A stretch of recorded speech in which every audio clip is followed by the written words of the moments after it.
Good morning, everyone. This is Mrs. Duckett.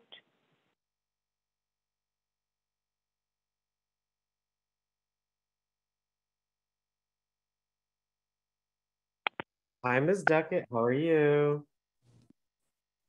Good morning, Oh, everyone. This is Diane Lee Chapman, oh, Stephanie Malik.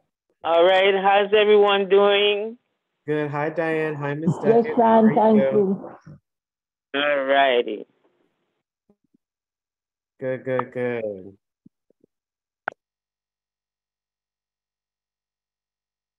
So nice to see all of you so early and ready to learn. It, that's because you all make it so enjoyable for us to learn. Oh, thank you so much, Miss Duckett. I wouldn't imagine anything else.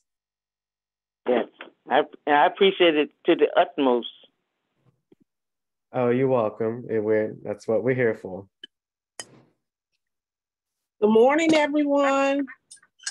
Good morning. Hi, Brenda. How are you? Hey, Alex. I'm good. How you doing? How they Good, been? good. Good. Do you know I why like your my strawberry. background is this? Well, it looked like the food, the strawberries, or But it's supposed to be, isn't it Strawberry Rhubarb Day? Oh, yes, Sheila, you got it. okay. All right. Yeah, if you look in the reminder, it's the whole recipe for strawberry rhubarb pie. Okay. I've never had that. Have you, Alex? Yes, oh my goodness. I wouldn't put it It's up good. there if I didn't have it. Yeah, I love rhubarb and I love strawberry because rhubarb is a little acidic, but when you mix it Yeah. with strawberry, it's like, oh, it's something else. Okay. I've never had that. Yeah, literally look Okay. at the reminder. The whole recipe is there and the steps are in pictures, so it's really cute. Okay. Okay. You know, the food I just started eating is parsnips. Oh, I love They parsnips. are so good. I roasted some with some carrots and put some olive oil on it and salt and pepper. They were Literally, so that's it. good. That's all you need. My friend made the exact same thing, just I guess around Thanksgiving or so, but those things were so good. They are good. They are delicious. Yes, indeed. Mm-mm-mm. Did you like how the lunch club went yesterday, Brenda? I Do you like did. Yeah. Yeah, I did. It was great. Yeah. We learned a lot of new ways, techniques of cutting fruit, and some of the fruit I never heard of. So I want to try. And I've seen dragon fruit, but I've never had it. So Literally, it go to looks Safeway. good. Safeway got it. It was Okay. for one that the whole thing. I don't know if Safeway just is a little up, but it was $7 for that one fruit. Real. Oh, okay. Ooh. Yeah, but it was worth it. I didn't mind, paying $7 Right. for that because it's like 95% water, but you just get it's a really subtle taste, but it's really refreshing and has a lot of Okay. health benefits too. And you know what? Another one that was the kiwi grapes. Oh yeah, I've the never little heard of those. I think Yeah, kiwi I like berries, right? kiwi. They were called kiwi berries, right? Yeah, kiwi berries. Right. Yeah. They were like the green was so I mean I love that color. I mean I could put that on my finger, you know? Yeah. But I wonder if they taste like the kiwi. It's probably since it's smaller, it may be more concentrated because I love kiwi, so I can only I imagine how do too. Yeah, I like kiwi too. Oh, okay. I gotta try some of those fruits. Yeah. I like Good the morning. Good hello, how morning, are you? Gracie. Hi, Gracie. It was nice to see you yesterday, Gracie. Yeah. Did you enjoy my point? Oh no, I was only there in the morning. I was to stick at the end for the session, but but I was glad I was able to show you some information about fruit. It was so Yeah, interesting, right? I saw a couple that my son likes, like the star fruit and a prickly one, the pink. But I didn't like it. when I open fruit and see multiple seeds like that, like I like papaya, but if I have to cut it and look at it inside, I can't eat it. Oh, If you okay. prepare it for me and the seeds are gone, I'll eat it. But multiple seeds, especially if they're black seeds, I can't eat it. I don't know why. I understand. Yeah, but the star fruit was good. I'll eat that. But the red one that had I forgot the name of it. I didn't care too much for that.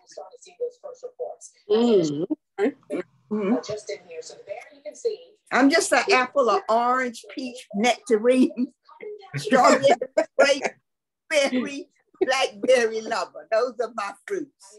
You give me, and mango. Some of you, lemons like you eat oranges. I love lemons. I like to eat a lemon like you eat an orange. Oh my! I remember someone yesterday said, when I said the list of them fruits, they said they liked all of them. I forgot who that was, but that was I ate everything but a pomegranate, and there's one other fruit I won't eat. I don't really care for pomegranate. I'll drink the juice, but not the fruit itself. There's one other fruit. And only two out of that I won't eat. If you, like I said, any others you prepared for me, I'll eat it. But I can't, open it up and see the seeds and do it myself. I can't do it. Well, with the pomegranate, all you got to do is suck on the and spit the seed out. They used to go in my backyard in Georgia. I don't deal with it. Like I said, I drink the juice, but I won't eat the fruit.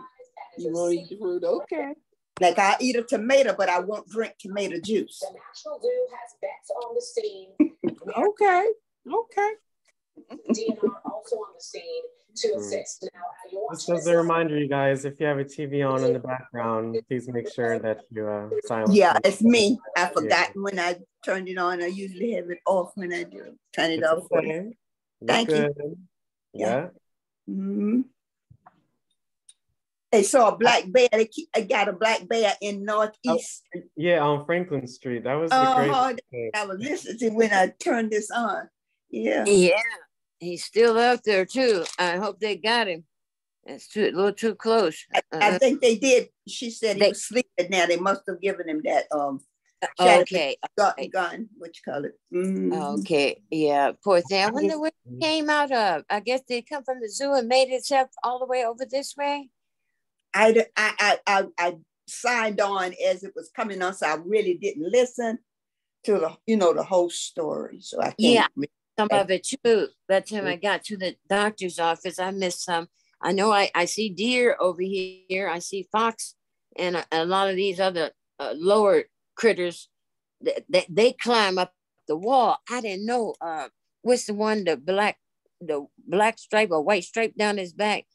They get skunk, yeah, a skunk, yeah, a raccoon. The raccoon, yeah. and then those possum things, the ones that look at you and twitch their face around, scare the heck out you. You go when I was able to go out to the dumpster and put, oh man, them things were scary, and some of them, they'll get up on them hind legs, and I was like, why are you doing that? And then I looked, and then it was two little something else moving behind them. I took off. I didn't even get to run nowhere. I went and jumped in the car. But it was too little. When I got away from there, I had a babies with him. That's why he got aggressive with me. But I tell you, I made sure I looked twice when I go and called. I thought it was a dog, and I was nibbling on something. And I take the walk around Arboretum. I like the night air. And then I thought it was a dog. And I'm come here, baby, you hungry? Come here. That thing turned to the side. I saw that pointy nose and that big bushy tail, that orange. I said, oh, Jesus. I'm looking around trying to find a stick or somewhere where I can run or, try to, get cover or something. But yeah, you see the deer. I still don't know how those, when you see them, I never see one. You see two or three together. Yeah, and they get pretty big. But yeah, they encourage you not to even feed cats around here because anything because Oh yeah, definitely. Yeah, they. Okay, good morning. Good Good morning. morning. Everyone. Good Morning. Good morning. Do we have any birthdays today? Any birthdays? Anybody celebrating anything? Any birthdays this weekend? Okay, no birthdays. All right. It's 6-9. We have a birthday on 6-9. Diane Jones, but she's not here. We have Mary Blakely, 610, and Cynthia Bennett, 610. But I guess none of them are on board right now. Okay. Can you see my screen? Yes, ma'am. All right. All right. So I want to thank you for being here for this very important session, because it'll give you a better understanding on how your iPad functions and what's available for you if you feel that you're being hacked or whatever it is that you're feeling. Hopefully at the end of this particular session, you'll get a better understanding of how Apple really created and this iPad as far as the built-in security features on it, what's available. If you need to feel more secure about how you're putting your data on it or utilizing it for banking, whatever it is, that you can be more confident about how to do so.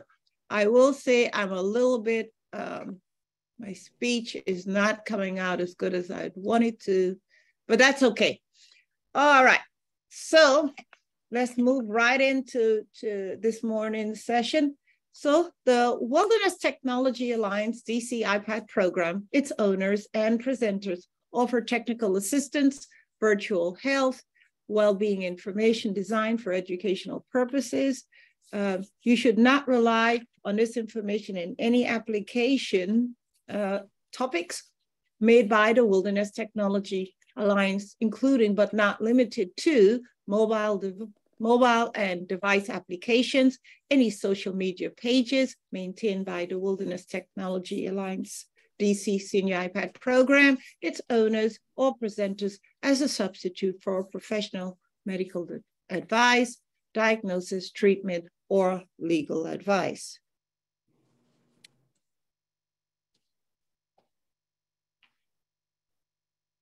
All right, moving ahead.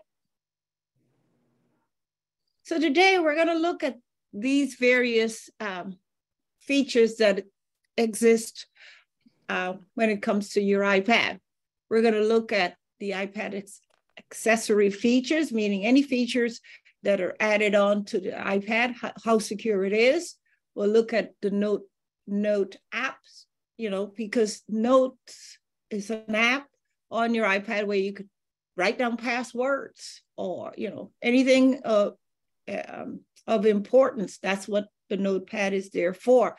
And so with that, you want to make sure that whatever you have on that notepad, who has access to it. We'll look at your Apple ID security. We're going to look at what is two-factor authentication, password reset and recovery. We'll look at what is iCloud and iCloud backup, iMessage security, keychain. What is keychain? FaceTime security, because you get on there and you might be sharing important information with your loved ones. Find My iPad security. And then finally, we'll wrap it up with Bluetooth security features. So here are more ways to protect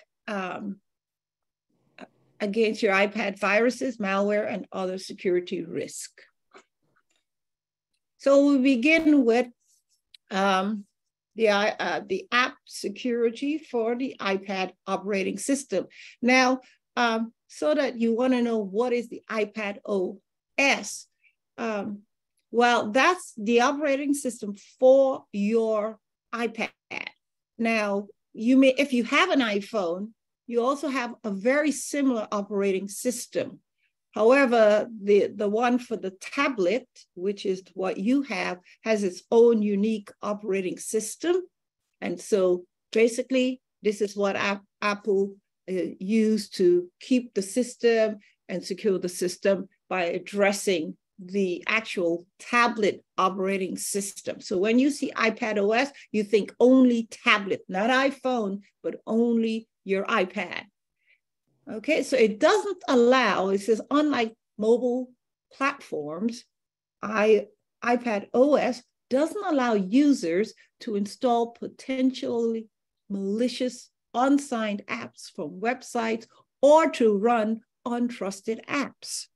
Okay, a runtime meaning when it runs out. When you boot the iPad up, you power it on, the code signature checks that all executable memory pages are made as they are loaded to help ensure that an app hasn't been modified since it was last installed or updated. After an app is verified to be from an approved source, the iPad OS enforces security measures designed to prevent it from compromising other apps or at the rest of the system. So what is all this saying?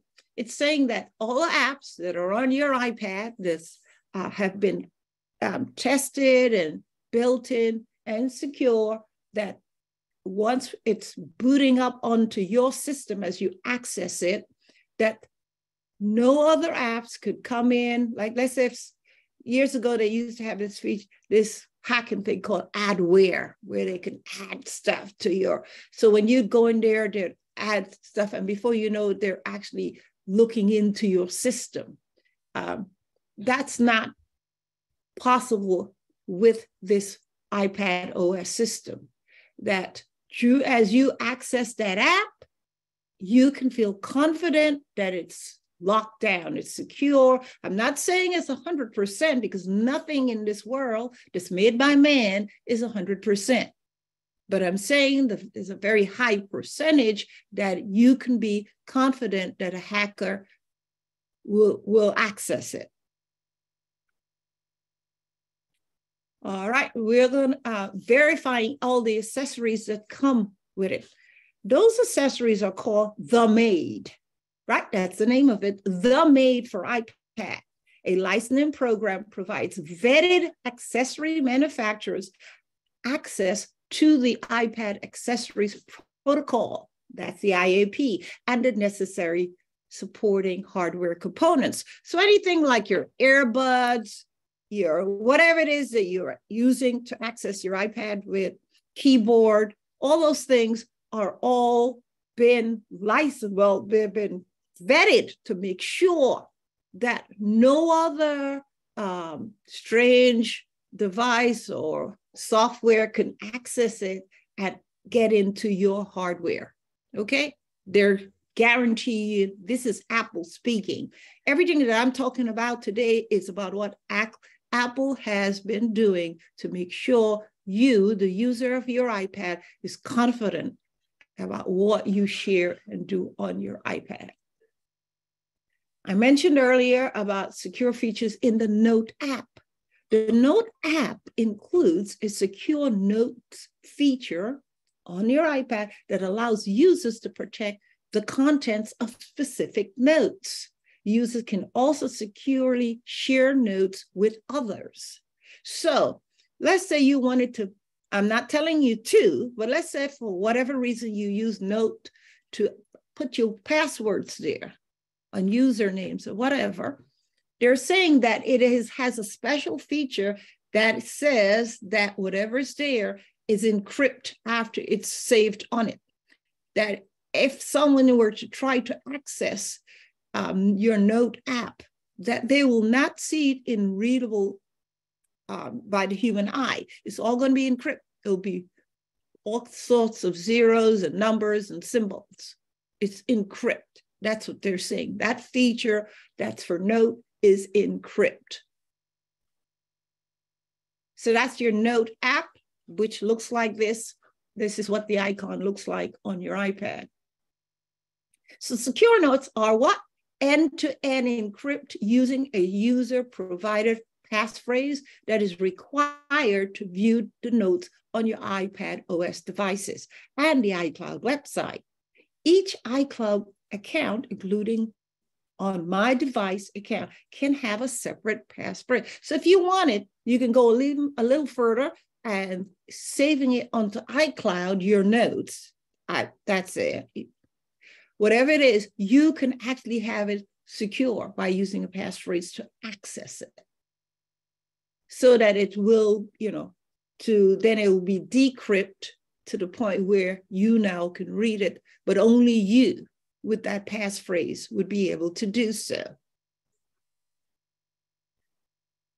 Let's talk now about your Apple ID and manage Apple ID. An Apple ID is the account used to sign in to the Apple services.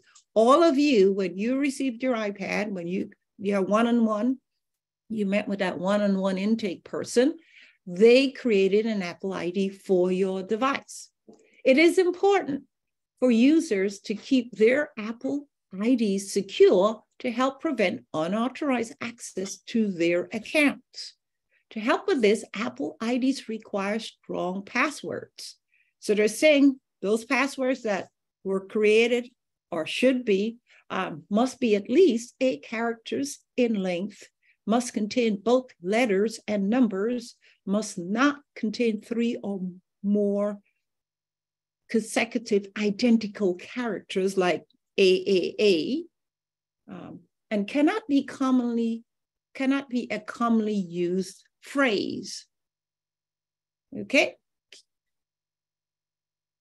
That's what they're recommending that your Apple ID password should be.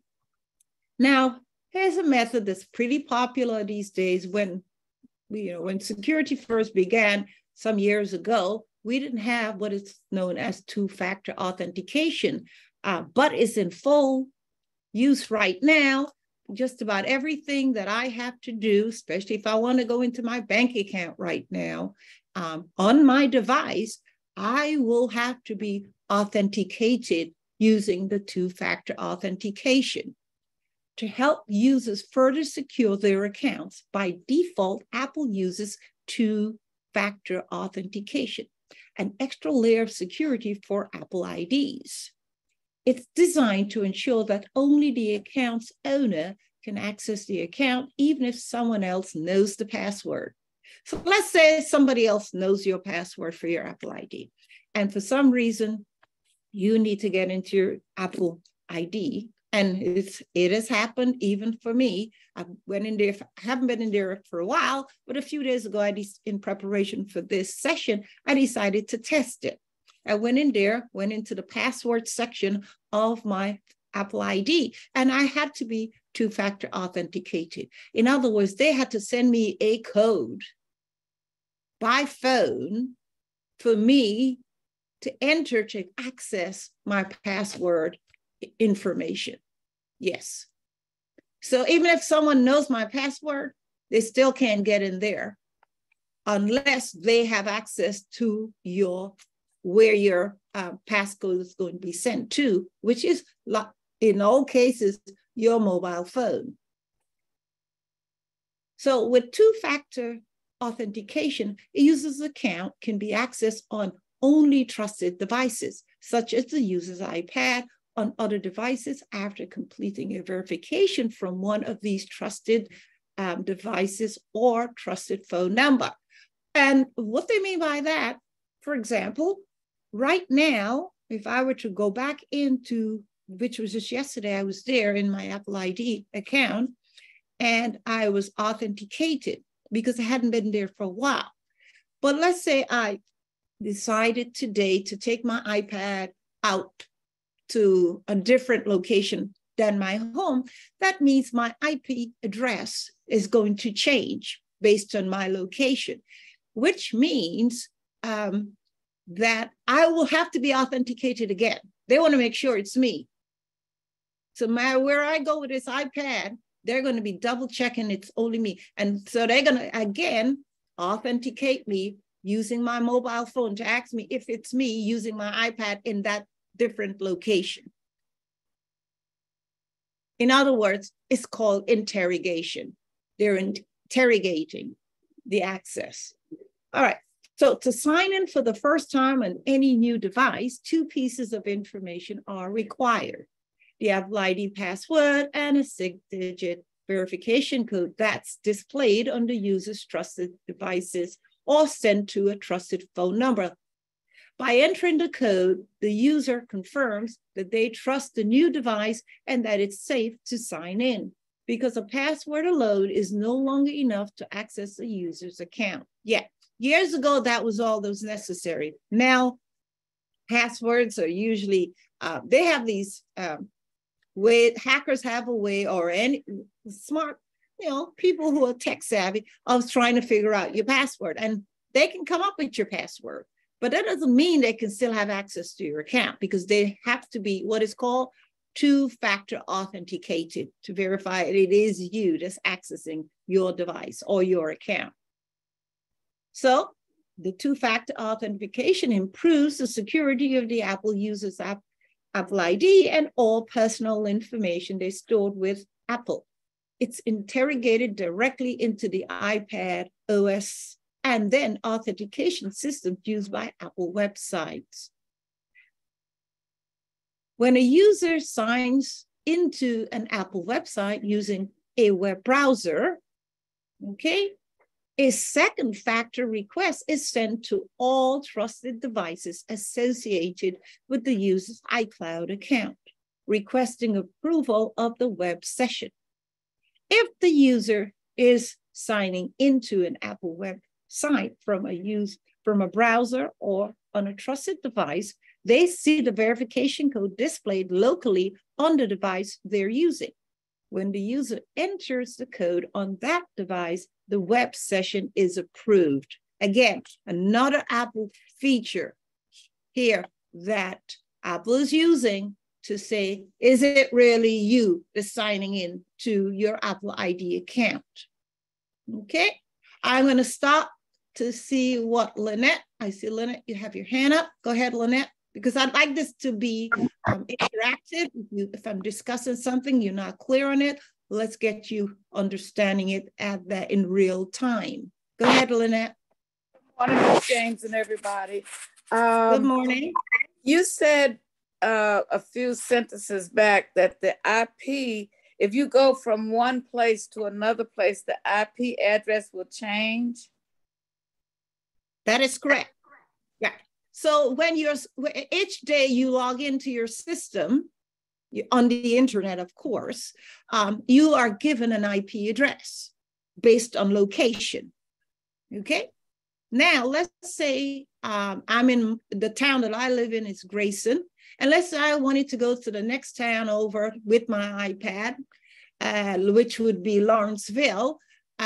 Right away, Apple, and I decide to log in, Apple wants to know, is that really me? So because my IP address is now showing up in a system, that I am no longer at the location I was when I logged in earlier.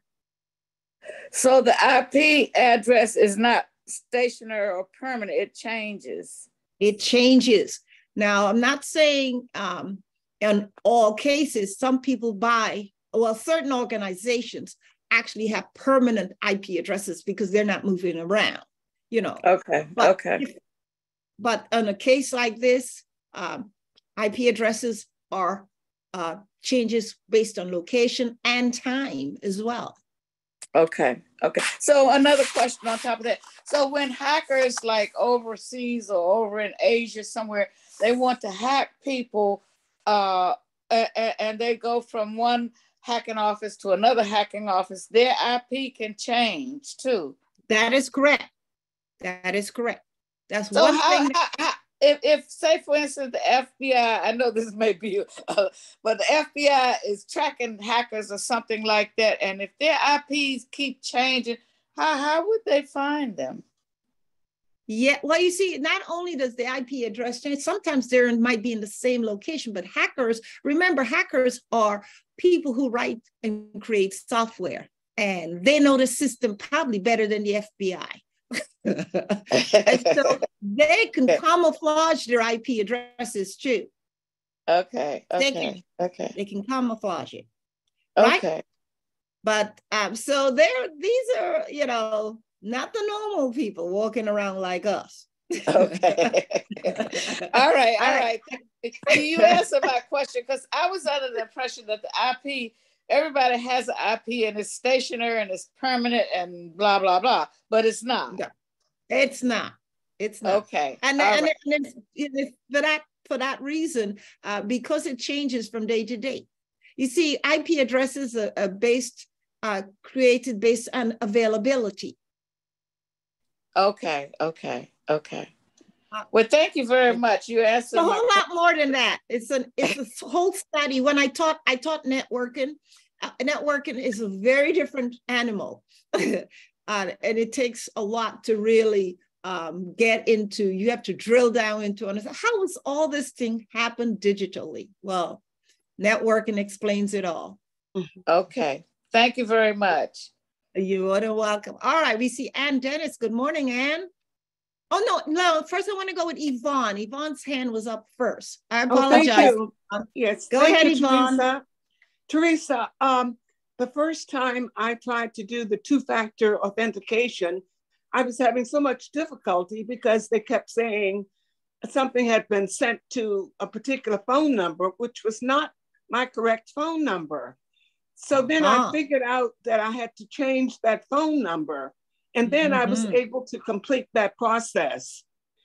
But I was wondering where that phone number, where they got that first phone number that was up there.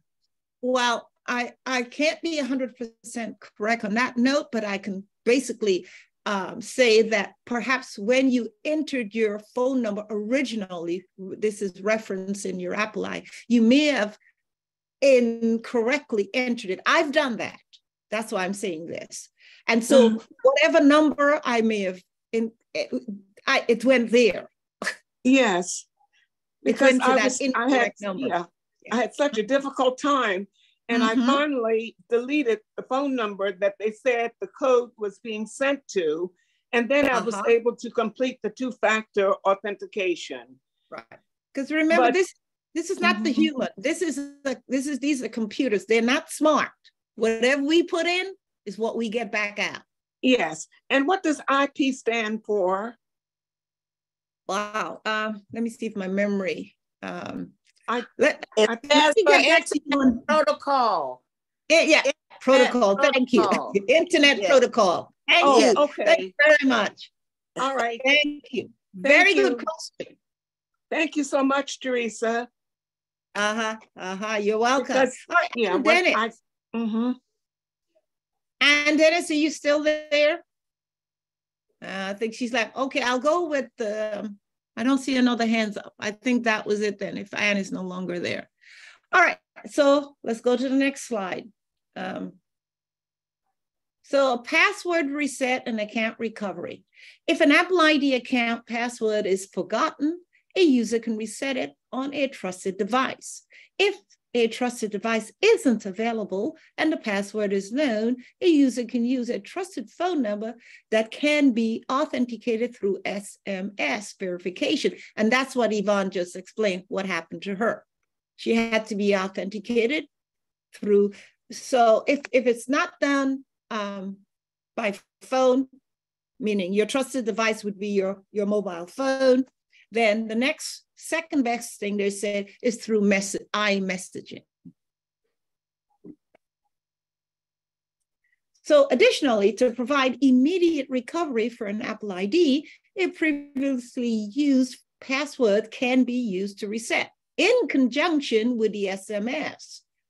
So they're saying, for whatever reason, if they can't recover you using that, let's say your mobile device is not available and they can't contact you that way, they can send you a message via iMessage, or they'll ask you a series of questions. For example, your old password that you might remember, an old one, and that will get them at least the algorithm that they have in place will figure out, well, maybe this is really this person that they're saying that they are. Right? using an old password. And of course, you responding by text, it is you. Okay, so let's see. I wanted to show a mini video on how to reset an app. Forgot your Apple ID password? Don't worry. It's easy to reset in the settings app of your trusted device, thanks to two-factor authentication. Here's how. First, open Settings and tap your name. Tap Password and Security. Then tap Change Password. Enter your device passcode. Now enter your new password in both fields.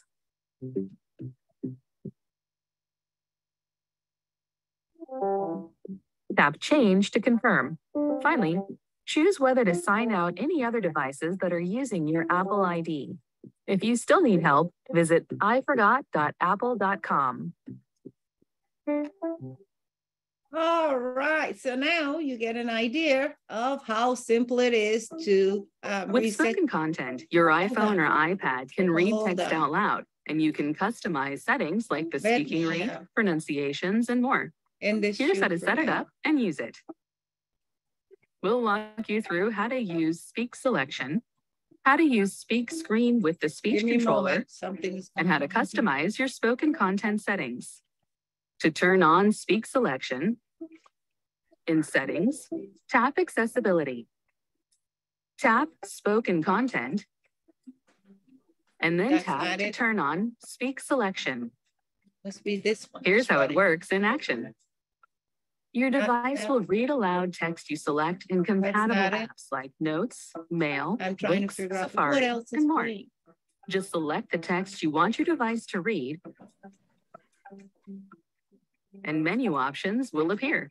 Tap the arrow on the right until Speak appears. And then tap it to hear your selected text aloud. Ingredients: 2 tablespoons sourdough starter, 600 grams flour divided, 10 grams salt, water. Your iPhone or iPad can also speak the entire screen, and you can display the speech controller to quickly access controls like speech playback, the speaking rate. Let me find that browser and shut it down. To do this, tap to turn on speak screen in the spoken content settings. There it is, yeah. Different browser all together. All right, I'm sorry about that.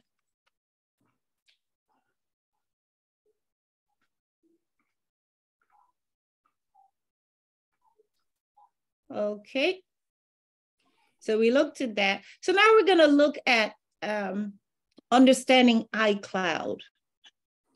Have you ever wondered what it means when people talk about storing things in the cloud? How can you store things in the cloud? Your iPhone or iPad, which you have built-in cloud storage.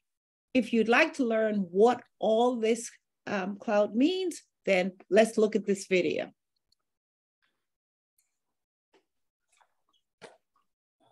There's one simple hearing hack anyone can use to improve their hearing almost overnight. Hold on. All right. Have you ever wondered what it means when people talk about storing things in the cloud? How can you store things in a cloud? If you're like me, you know what a cloud is, and you sure can't store anything there except, maybe rain. But did you know your iPhone and iPad have built-in iCloud storage? Well, it turns out this really isn't all that complicated. If you'd like to understand what iCloud is all about, then stick around. I'll break it down in a few easy steps.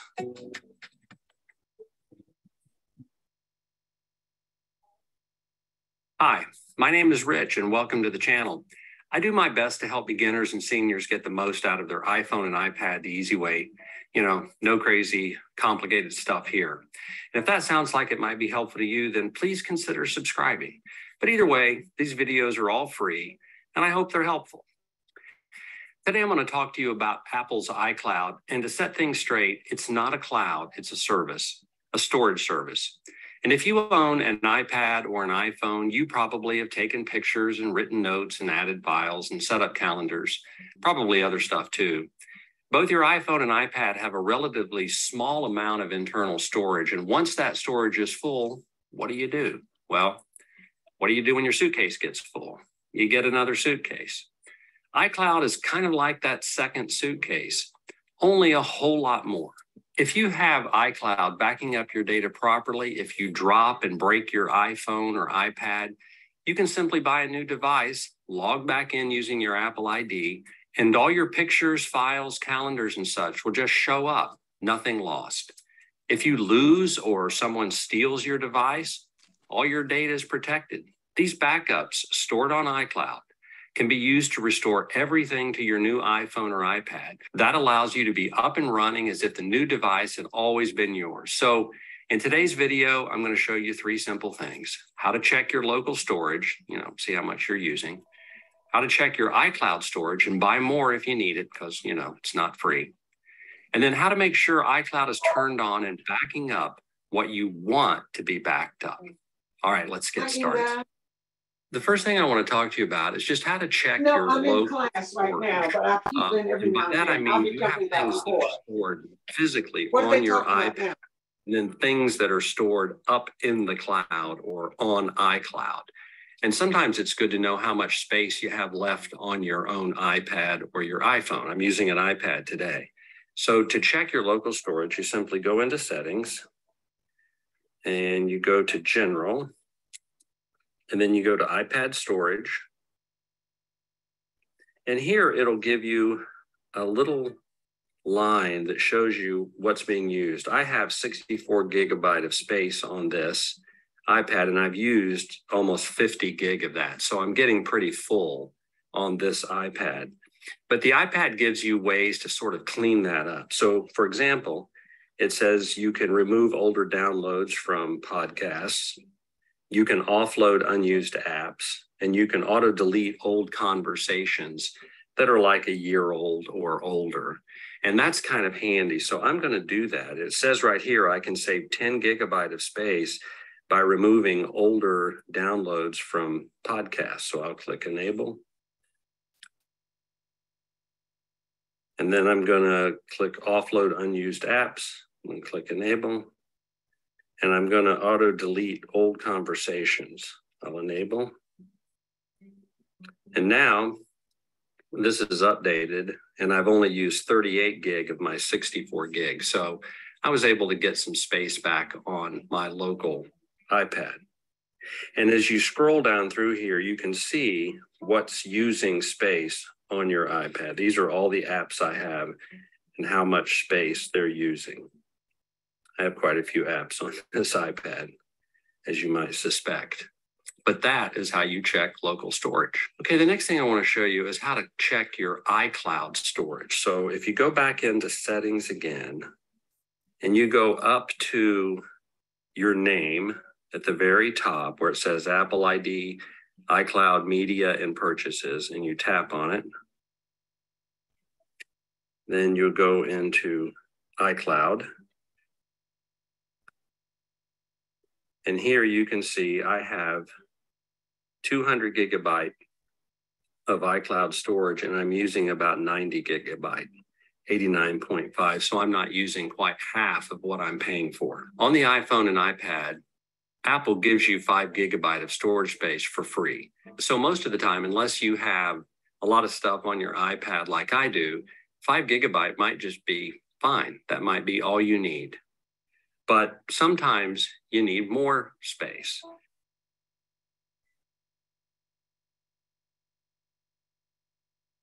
And then you can see what I've stored here: photos, docs, others, and family. I've got a family sharing plan. And here you can see where it says change storage plan. You can tap on that. And you can see that I have purchased the 200 gigabyte plan per month. So it's $2.99 a month. $3 a month isn't too bad. I don't worry about 36 bucks a year to know that all of my pictures and everything are backed up properly. That's not too high of a price to pay. If you've purchased a plan and you're not using as much storage as you've purchased and you want to downgrade to something cheaper, you can do that too. You can just tap on downgrade options. And now I could go back to the free plan, or I could go to a 50 gigabyte plan. In my case, I won't do either of those because I'm using 90 gigabyte now. So looks like the $299 plan for me is about right.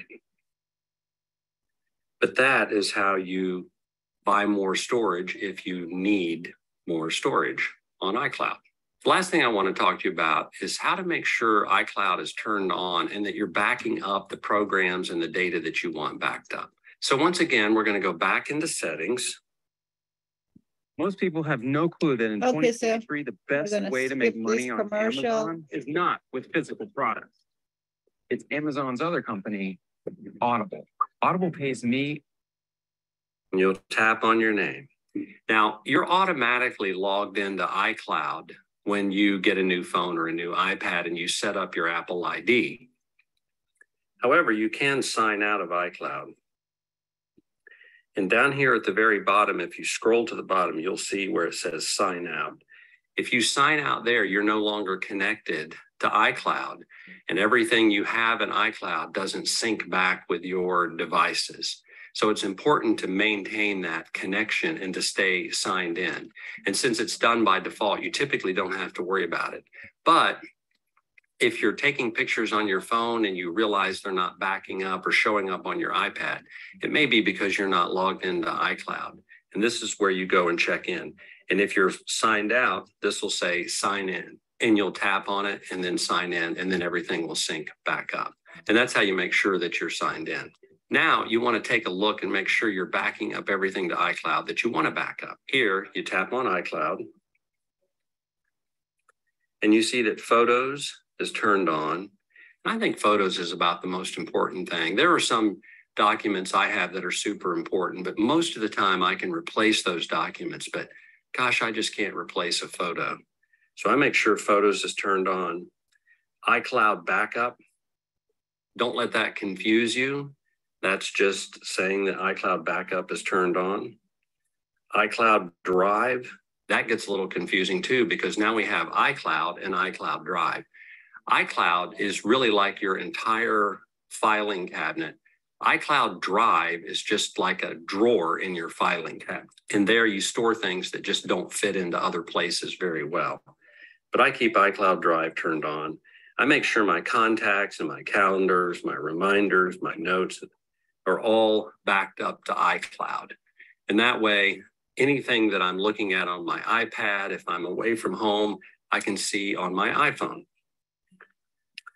Likewise, most people back up their messages. I don't. Some of these things you can just pick and choose. I like to keep track of stocks that I have, and so I back those up. And these are all of the applications that I have on my iPad, and you'll also have a list on your iPad. And if they're important to you, you can simply turn them on or turn them off by tapping the little button on the side. And that way you can pick and choose what's going to be backed up to iCloud. It's really pretty simple, and that's all there is to it. I've only touched the surface of iCloud and its deep integration with your iPhone or iPad, but this video is designed to just give you an overview of what iCloud is and how it works. And I hope it accomplished that. You know, some of this stuff can get kind of technical. Well, anyway, that's about it for this tutorial. As always, thanks so much for watching, and I'll see you in the next video. Okay. Now you have a better understanding about iCloud? Yes or no? You can respond, and then I'll look at some questions. We have Gloria, we have Lynette, and then we have Gear. Go ahead. Yes. Okay. Okay, Teresa, when they speak about iCloud, is he saying that we have to have iCloud on the phone and pad in order for things to go through, or to complete whenever we say maybe send a message or something like that? Is he saying that must be open up on our phone and pad? No, okay, so let's talk about what iCloud is. iCloud is a server somewhere sitting in, it could be in another country, that Apple has provided so that if you would like to have your data safely stored there rather than on your actual device, that you can do so. And they're giving you, they're offering, it's optional. You don't have to store it there. Okay. All righty. Okay. And does that make sense? Yes. I was just wondering, was he saying that, it has to be open, like, like if you other want settings. it stored. Yeah, if you want it stored there, you have to go into settings and set it up and say yes to it. And you have to pay for it, right?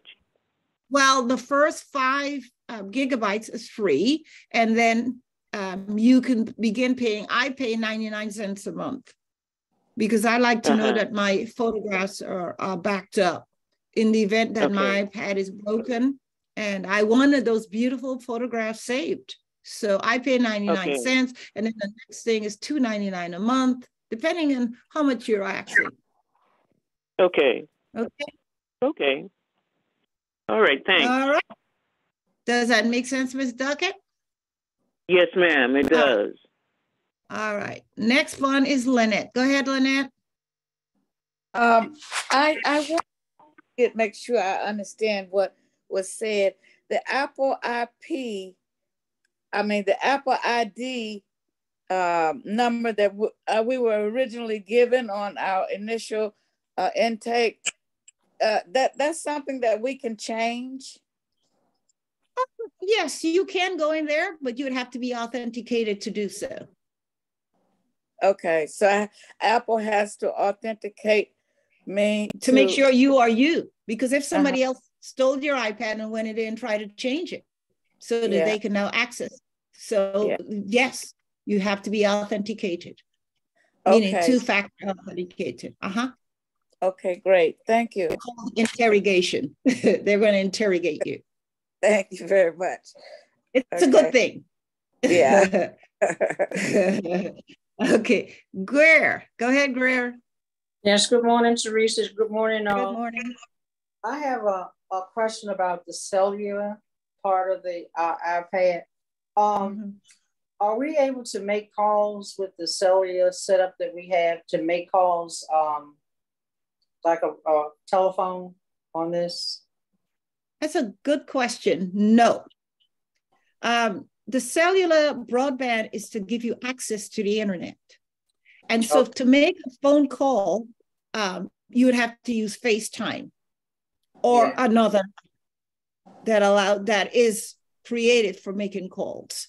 Like, for example, there's an app called Nextiva that I used when the program first started, so I can make phone calls. I could have made them from my iPad to you all, but I needed an app to do so. Okay, because I had to with my original iPad, I dropped it and the screen cracked to the point where I was afraid that I would lose my it would cut my fingers on the screen. So I went in the store. Alex told me to go to the store. I was going to see if I could get someone to repair it. But I asked Alex about it, and he said go to the Apple store, which I did, and they don't repair the screens. They had me to switch and get another one. So when I did that, I was told that I could no longer have the cellular aspect of it. So anyway, that's been going on for like 3 or 4 months now. So I decided this morning that I was just going to call AT&T to get a location of a store, but I was able to get the cellular for $20 a month, and I can have access to a phone as well. And so they're going to have me a SIM card, which I had to pay $1 today to insert in my iPad, my new iPad, and I will be able to make calls. And I got a brand new phone number on my iPad, so I can make calls as well. So from your iPad? Yeah, from my iPad. That's what they explained. Well, that's a new feature that I'm not aware of. Yeah, so I'll be able to make calls just like a new phone. And I was real surprised to find out about that this morning. So here's a question, Greer. You said something that I'm not clear on. The iPad that the screen broke, was it the one that was gifted to you from the program? Yes. Okay, so then yes, if you switch to another device, you will need the same. So you needed to let us know so that we can give you providing you cellular broadband. I went through everybody in. No. You didn't. This is the first time. I didn't go to you, but Queen and we are still paying. We are still paying for that broke one.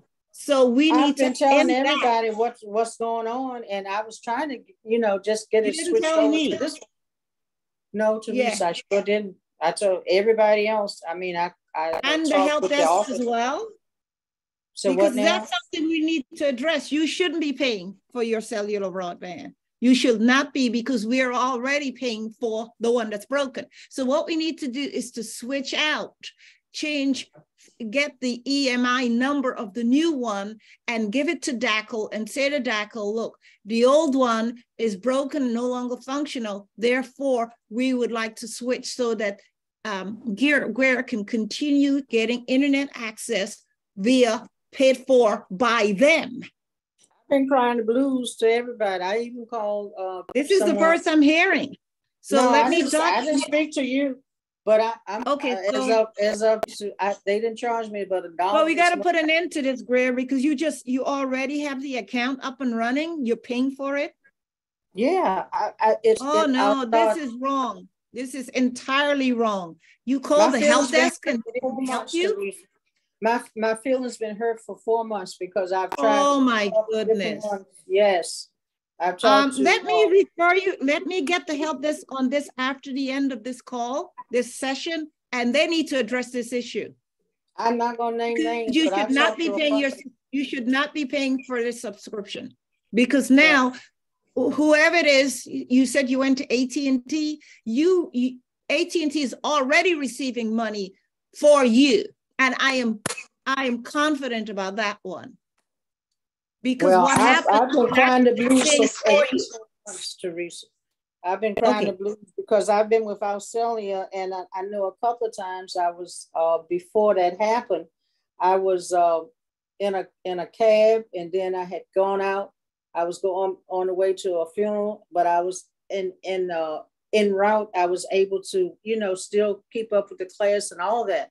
And then suddenly I didn't have it. And I was told by WildTech that I couldn't get it. And my feelings been hurt for like 4 months. I've been this is the first I'm hearing, and we need to address it. I didn't speak to you, but I spoke to others at WildTech, and I told it couldn't be done. Right. Not to keep this class on hold, I'd like to speak with you one-on-one. So if you can put your number in your chat to me so we can wrap this up and get you back on a paid one by DACL. Oh, bless your heart. Well, I thank you so much for that, and I'll do that right now. Thank you, Teresa. Okay. You're welcome. All right. Yvonne. Hi, Yvonne. You have a question? Yes, thank you again. Thank you, Teresa. Teresa, I heard the gentleman mention freeing up space by getting rid of conversations and history. How do I delete the history of text messages? That's a very good question. Now, you can go in there and you can actually manually delete it, or there should be a way in settings, and I'm going to try to go there while we speak. We needed to go to where the apps are. Yes. So that would be in general. And then you need to look for iMessage. Let's see. We need to look for, and then free up some space on storage, iPad storage. Let's go there. I'm checking on my device right now as we speak. Go to iPad storage. Yeah, and look, here's the message. If you go to general, in settings, And then from there, look to the right and look for messages. And then in there, once you're in messages, you should see all the various things that are going on. You should be able, it says auto delete all conversations. Yes. You need to enable it. Okay, where they have the little message icon, tap on that. Yeah, once you go, first you go in from settings to general. Yes. Then I put iPad storage. Okay, let's see. I think I clicked on iPad storage. And then in there, scroll down and look for iMessage icon. Okay. And then iPad, click on messages. Yes, click on messages, Apple Inc. And then below that, you should have a prompt asking you if you'd like them to enable to delete all iMessages. Okay, I see other. Would it be other? No, it wasn't other on mine. Let me go backwards just to make sure I'm guiding you correct. So you're in iPad. Are you in iPad storage? At the very top, is it saying iPad? Let's see. Let me go back. The first one, yeah, it says iPad. And do I click on that where it says iPad? It should say iPad storage. Okay, iPad storage. Okay. In general, it's found in yes, general. I'm in general, and I'm scrolling down. Storage. The first one is Keynote, and then Pages. So, no. Let's go back one more. So you're at the very top on the right-hand side of your screen, you should see the word general. Yes, I have that. Now on the left side. 1, 2, 3, the third bar or block of bars should say iPad storage. Oh. You should have about, then you have software update, then AirDrop, then AirPlay and handoff, picture in picture, and then the next block should say iPad storage. Okay, I clicked on general. Okay. And on the right side, it says Keynote, Pages, Microsoft, Google, YouTube, Canopy. Unless it says iPad at the top. Let me see. I don't see we want to go from general. And once we get into general, we're now looking for iPad storage. Okay, I'm scrolling down to that. See if I see it. That's on the left side, Teresa. Is that on the left side? It's on the right side, and it's the third white thing, like Ms. James just said. Okay, on my right side at the general, there's Keynote, Pages, Microsoft, Google. That's on the right side. You're in the app section. So how is that? All right, let's make sure that you're in the right. I'm in general. She's not in the iPad storage yet, though. Yeah, she's not. That's what I'm getting. So that's further down. I guess maybe I have to scroll down. Further. Because from general, you should be inside of general is where you see the third block, or it's, It's a white block, the white blocks. The third, and it should say iPad storage. It's not talking about apps. It's talking about just the various features in general. Yeah. So something is not showing up correctly on yours. I might have to share my screen in order for you to get a better idea. So let me log in on my device and begin doing that, and then go back. Okay, I have a block that says on my iPad. I have something like that on my iPad, but I don't see iPads. Everybody should be able to, everybody should know this. When you put general, Yvonne, what you see on the right? On the right, it says Keynote, Pages, Microsoft, Google, YouTube, Canopy, Docs, Mail. You're not iPad storage. If you see that. You're not in iPad storage. No, I'm not. I'm going to begin sharing my screen momentarily. And so you should know what you're looking for, okay? So bear with me. Yes. Bear with I'll me. have to call you back.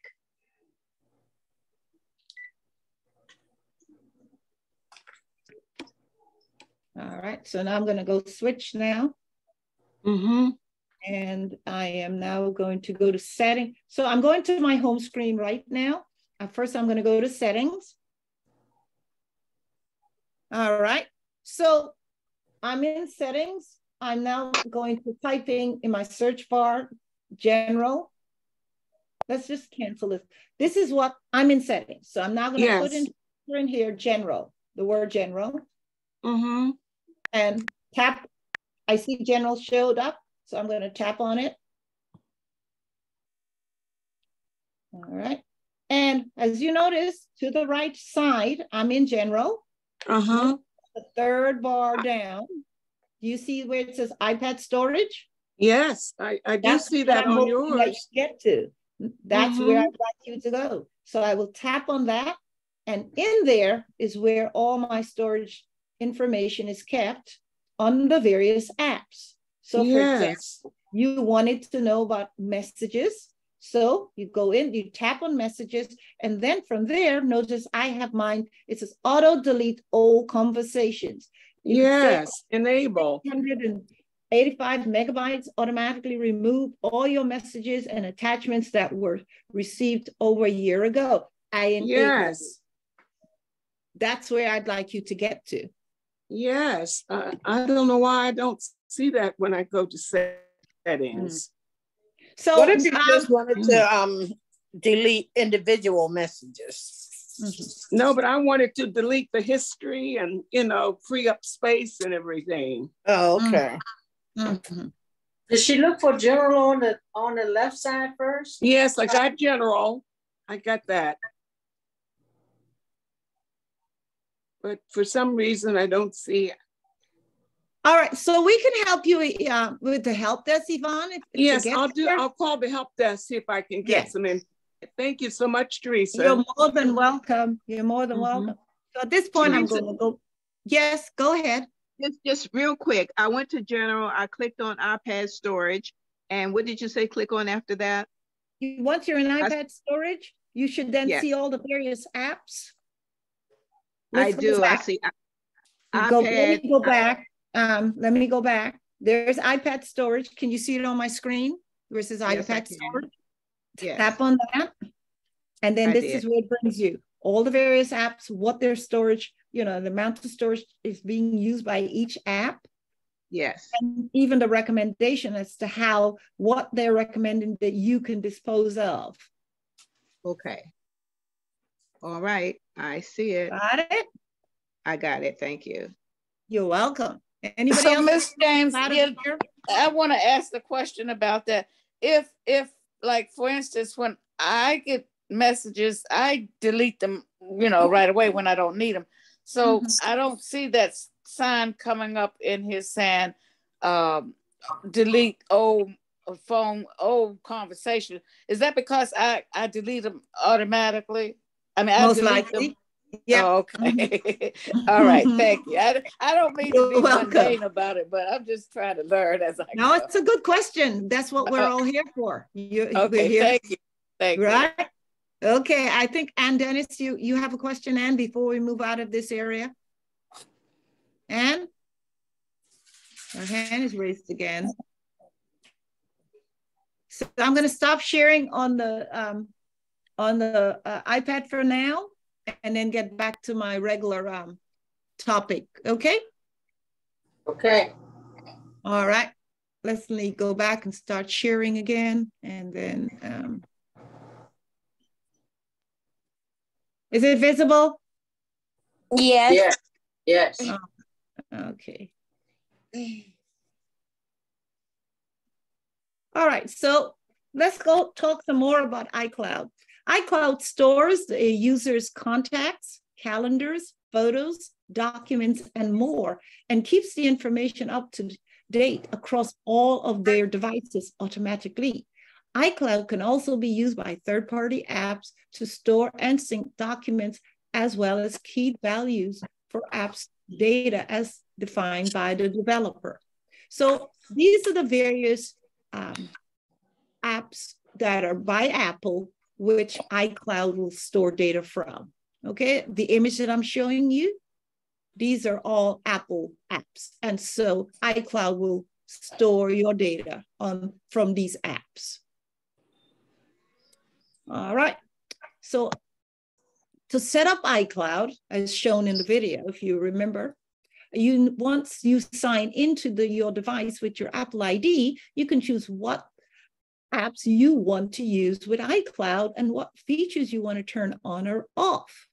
You can, and again, to do so, you want to go to settings, and then if you tap your name in the upper left-hand corner, and then tap iCloud, and then from there. So this is what it looks like once you're in settings. This image that I'm showing, it's a screenshot. That's what it looks like, okay? Apple offers users two options to encrypt and protect the data stored in iCloud. This is standard protection, and then of course there's the advanced protection. So yours will have the standard unless you select to be even more advanced. So let's talk about the standard protection. The user's iCloud data is encrypted. The encryption keys are secured in Apple data centers, and Apple can assist with data and account recovery. Now, again, by now, I think most of you or all of you should know what I mean by encrypt. If you don't, please raise your hand so we can explain what it is. Everybody's clear on what encryption is, right?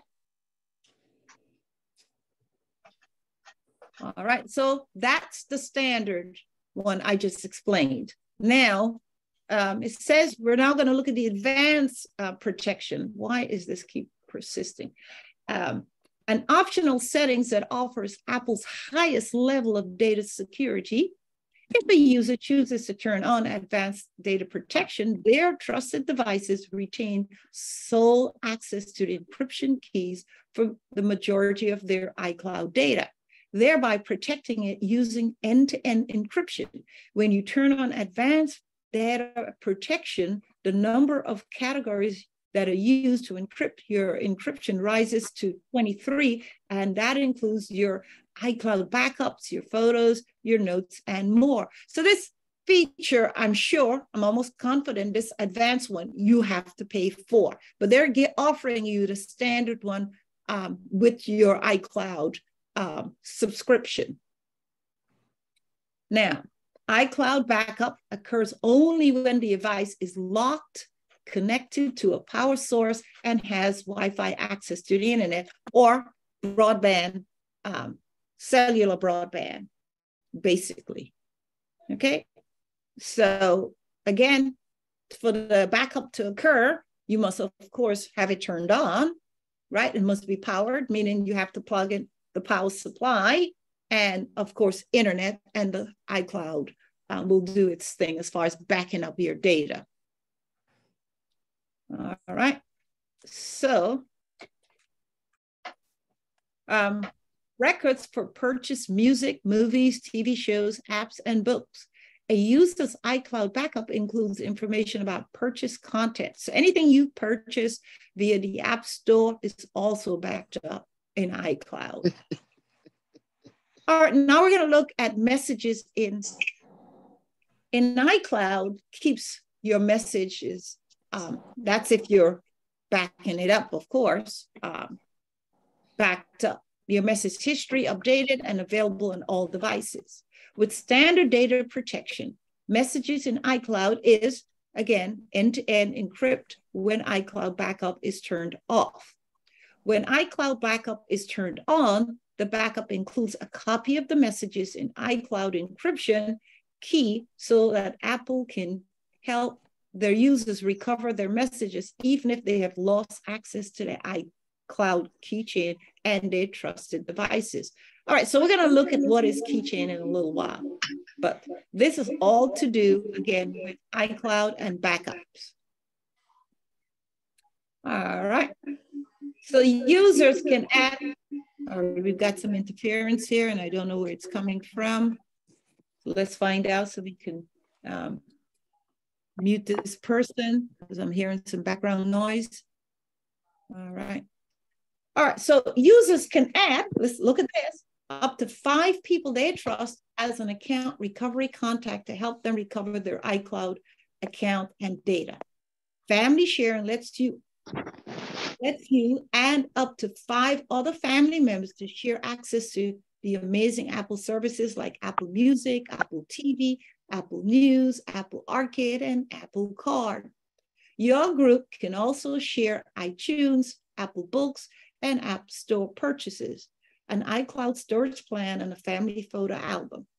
You can even help locate each other's missing devices. So if you end up with, a whole family having Apple devices in the household, like for example, you have kids, grandkids, and they all have Apple products, they're saying you can have up to 5 people all into collaborating and using, accessing various Apple products that you're paying a subscription for. Apple Music, Apple News, because all of these things you're paying a subscription for. Apple TV, iTunes, Apple Books. Okay, so I mentioned earlier about Keychain, and Keychain was new to me until I began to do some real research on what it actually is. It says here, when you access a website, email account, network server, or other password protected item, you may be given the option to remember or save the password. If you choose to save the password, it's saved in your keychain, so you don't have to remember or type your password every time. So Keychain is also available on the iPad. It's a password saving management. I'm not sure. Let's find out. I have a video on it. I'll be showing it to you in a little while. But you can go into your device in settings and set up Keychain. It's there, password manager. And if it says it, if you do go into settings and turn it on, it says, would you like to save your password? You can view, edit, or remove saved passwords in passwords pane. And here it is. This is what they're offering you. All right, so let's watch a video on what is Keychain. Okay. Okay, this will sound a little nuts, but the fastest and easiest way to make passive online income on Amazon is to never sell physical products. I never have, and Amazon's consistently paid me $20K a month. My business partner, Roy, never has, and he's done even better. Amazon's paid him $2.3 million without him ever buying inventory or shipping or storing a single thing. Our 7-figure students never have either. You see, on this new platform, everything's 100% digital. The products you... Hi, and welcome to a new video. It is important to use strong passwords instead of just using the same passwords on every account. Is it visible? The more complex your passwords are, the more protected and safer. To remember them all, you can use a password manager.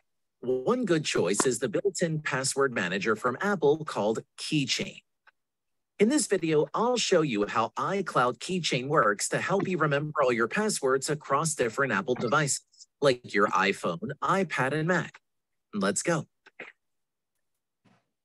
With iCloud Keychain, you sync your login information across all your devices connected to your iCloud. To enable it, open Settings on your iPhone or iPad. Tap on your Apple ID at the top, press iCloud, then choose Keychain and activate it. Once you enable this feature, all your saved login information, which includes your email address, username, credit card numbers, and password, will be stored in your iCloud. Of course, all the stored information is encrypted on Apple servers, so there is no way to have access to the passwords without your Apple ID. On an iPhone or iPad, it works pretty much the same. To view the saved passwords, go to Settings and scroll down to Passwords. If you have iOS 13 or earlier versions installed, select Passwords and Accounts instead. Enter your passcode or use Face ID, and then you will be presented with a list that contains your passwords. These are from the websites you may have signed in or signed up in the past. Remember that these are only stored locally on your device if you do not have keychain enabled. A useful feature is autofill passwords, so make sure to include it. I'll show you later in this video how to use it. You can always manually add an entry to the list by tapping on the plus button at the top. Now type in the website, username, and choose password. As you can see, Keychain is suggesting a randomly generated password. You can use this if you're creating a new account for a website. But if you already have an account for that website, just enter your own password instead. Then confirm with Done to save your entry. Another feature that was added with the software update from iOS 15.4, which lets you add notes to your passwords. Under Account Options, you can click Add Notes, and you can now type in any text like bank details or other information. This way, it's easier to copy and paste it whenever you need it. If you long press an account, you can easily copy the username or password. You can also delete the entire account if you don't need it anymore. So how will all of this help you? Let's say you're trying to log into a website. With autofill passwords enabled, you can autofill your login information. This means that you don't have to manually type in your username and password if it's already saved in your passwords list. Tap on the username field and on your keyboard, click on the key icon. To confirm, you'll need to enter your passcode, Face ID, or Touch ID, whichever you have enabled. Then you'll see the list of your saved passwords. Choose the right one, and both the username and password are auto-filled in the website. After signing in, you'll be asked if you want to store the password on your iCloud keychain. Tap on Save Password so that you can use them when you're on another device with your iCloud account. As I mentioned earlier, you can also use the built-in password manager to generate strong passwords when creating a new account on a website. In this demo, I'll create an account on Instagram using the Safari. Hover over the password reveals itself. Here you can also add new passwords to the keychain. With dozens or maybe hundreds of passwords you need to remember, setting up your keychain will definitely help you save time and be more secure. That's it. Okay, so I hope that give you some idea of what keychain is. So at this point, we're pretty much, I want to end it for today because I think I shared enough information with you to overwhelm you at this point. Yes. But I'd like to continue on this, the various security features built into your iPad. Teresa, may I share some information? Sure. Yvonne, I went to settings, and on the same side as general, I scrolled down to messages, and it gave me options. Do I want to save the messages for 30 days or forever? And it gave me several options. So I said, after 30 days, just save the messages for 30 days.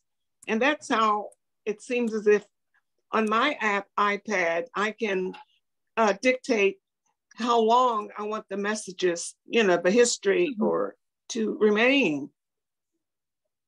Ah, that's right. Okay. Yep. So you have an iPad 7th generation, right, Yvonne? Yes, That's right, but mine is also 7, so I'm wondering why is but anyway, that seems to me would that work for you? Yes, that's exactly what I was trying to do, delete old messages. It gave me the option of keeping them for 30 days. I think it had another option, or forever. So I clicked on 30 days so that after 30 days, it seems as if the messages are automatically deleted. Yep. Well, thank you for sharing. So now you know. Yes, it was just not the same. I didn't have the same format that you had on yours. When last you updated your iPad? Mine is current. I keep it updated. It's up to date. Mm. I would be curious just to find out why yours is different from mine.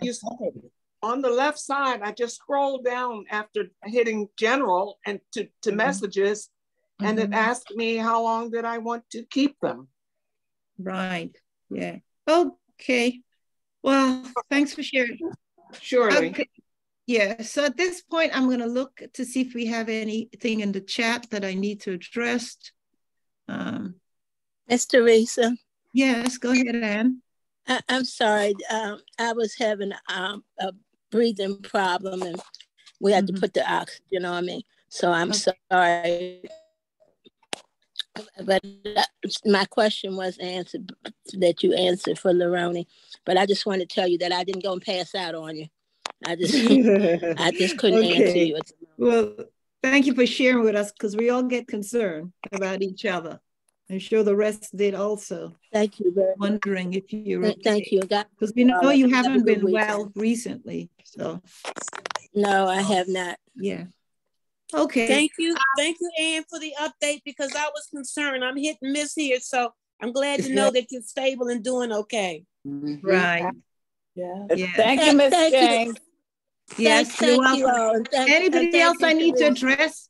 I'd like to continue these security features, built-in features, as you could see how important they are. Right? Would you say so? Yes. Absolutely. More. Absolutely, Teresa. Huh? Yeah. Yes. Absolutely. We'd like to continue. Yes, so I have more. I have a whole lot more, but I don't want to overwhelm you. I want to ask a question today. Yes, go ahead, my dear.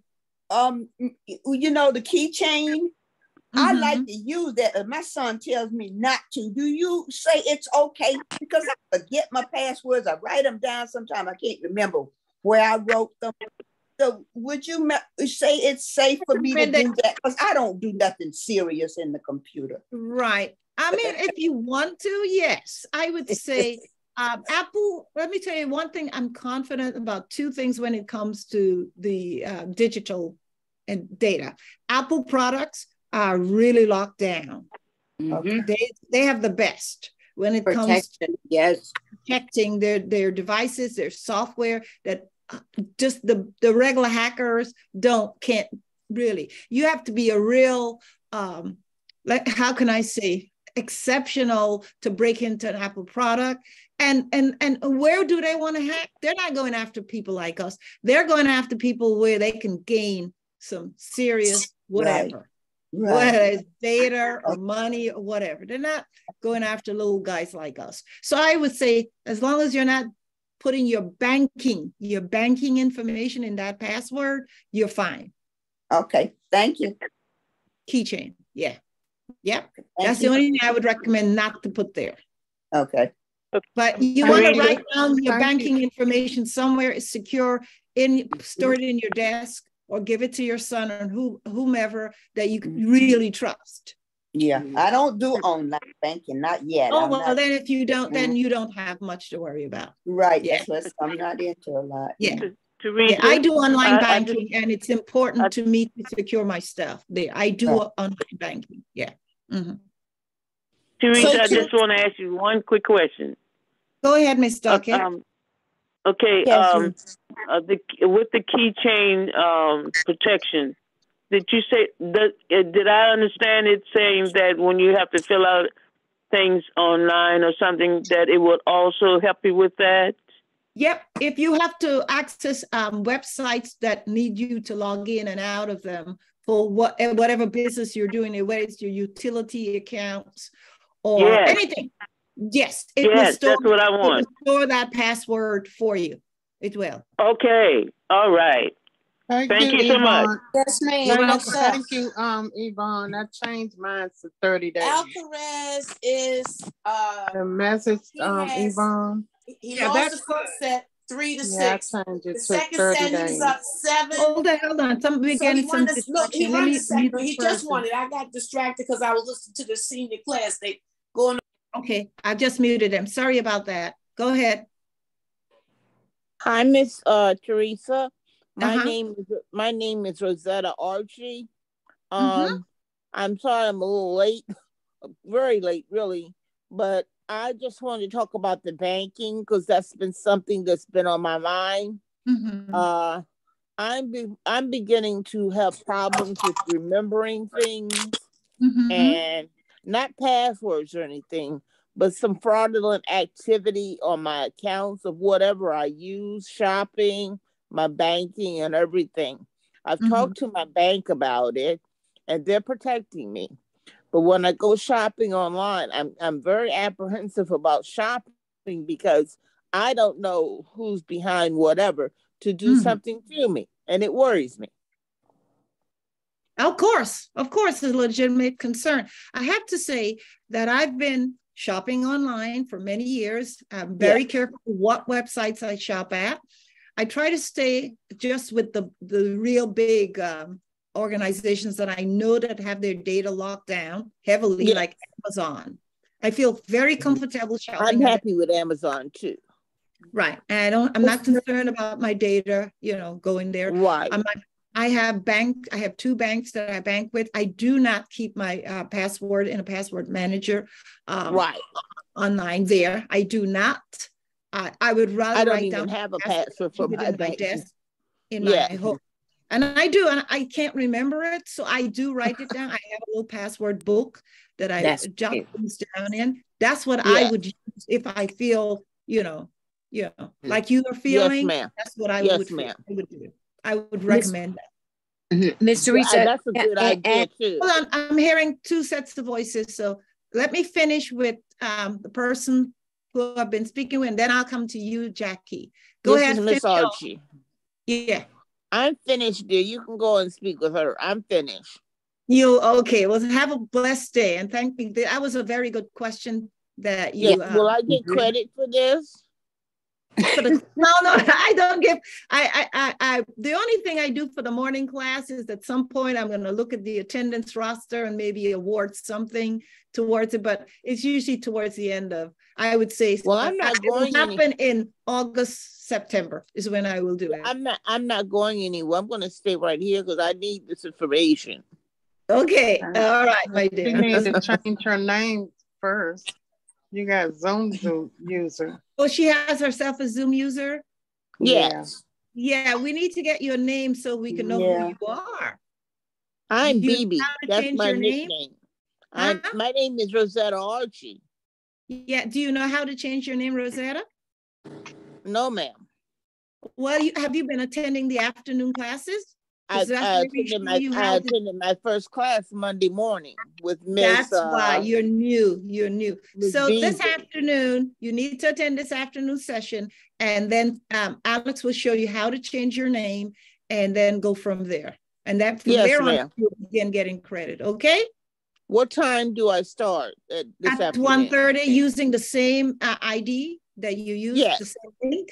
You come on at 1:30 this afternoon. And Alex will assist you in changing your name. Okay? Thank you so much, Ju. God bless.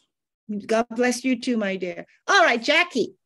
Hello, Jackie. And everybody else. Hello. I wanted to just say 2 things. I wanted to respond to the lady, but I just can't help from thinking she was asking if she could get credit for the class. I wanted to bring to her attention that she is getting credit every time she comes on because we learn something every time.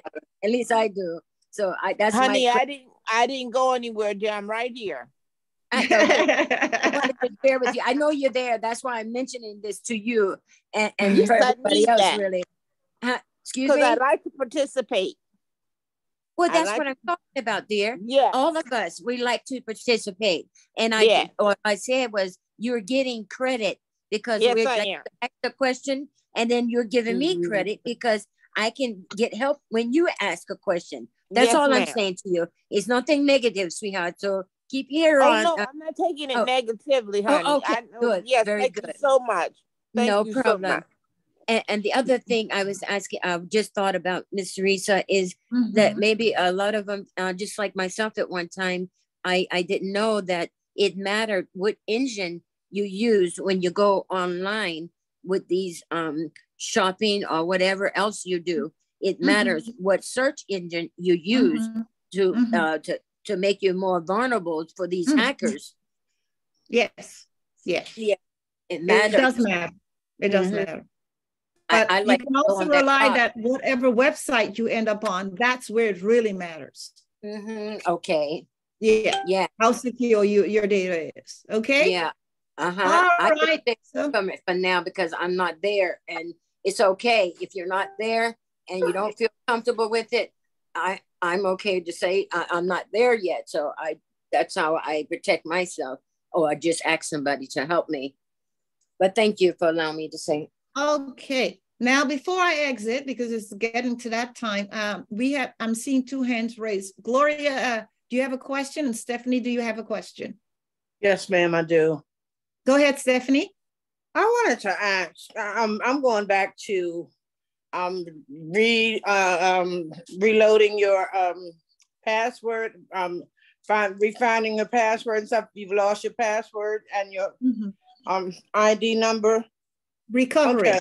Recovering. Okay, thank you. You would have to have compatible devices to recover your ID. Like you would have to have an iPhone to recover. Not necessarily an iPhone. They want to authenticate you. To authenticate you meaning interrogate that you are who you are.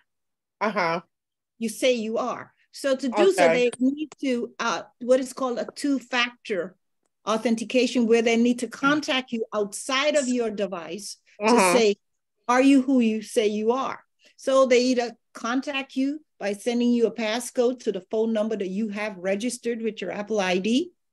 And then you have to now take that passcode and enter it in the recovery form that you're resetting your password from.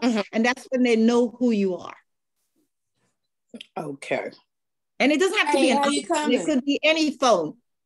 It doesn't have to be an iPhone. You about to be on your way? All right, I'll open the door. All right. Don't have to worry about that parking nonsense today. Thank you very much, Miss Teresa. Yeah. So you're welcome, Stephanie. And keep asking questions, Stephanie. They're good questions. Okay. All right. Thank you. All right. Next person. I think that was it. That brings us to the end of today's. So I'll continue on, like I said, with these built-in security features of your Apple device, and hopefully you will all gain from it. Thank you and have a wonderful afternoon if I don't see you this afternoon, and have a blessed weekend also, okay? You as well, Ms. Teresa. Thank you, Teresa. Thank you, Teresa, so much. Thank you so much, Teresa. All right. Bye-bye. Miss Teresa? Yes? The paramedic told me to tell you, you're a very good teacher. He was listening while he was giving me oxygen. Well, thank you for such a beautiful compliment. He said you're a very good teacher. He wish you could teach some of the firemen some stuff about their iPads that they don't know. Well, that's a beautiful compliment. Thank you, my dear. God bless you. Have a blessed weekend. Thank you. Bye. Greer, let me call you. Okay. I'll be looking forward to it, Teresa. Thank you.